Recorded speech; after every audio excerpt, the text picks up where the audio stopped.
In this video, I'll show you how to lock an object in PowerPoint. Let's say you want to place a rectangle in the top right corner of your slide and ensure it stays there.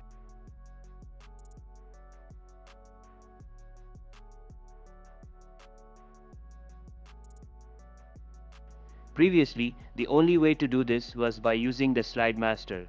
To do this, go to the View tab, select Slide Master, and place the object there.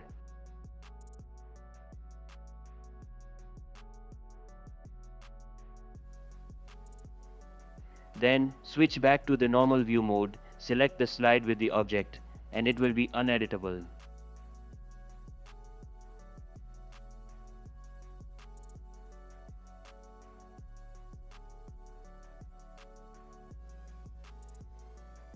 But now, in the latest version of Microsoft 365 PowerPoint, locking objects is much easier.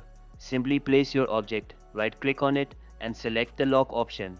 The object will now be locked in place. To unlock it, right-click on the object again and choose Unlock. Keep in mind, this lock feature is only available in the latest Microsoft 365 PowerPoint. If you're using an older version, this option won't be available.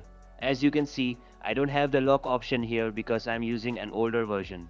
So make sure to update to the latest version to use this feature easily. If you found this video helpful, give it a like. For more tech videos like this, subscribe. Catch you later.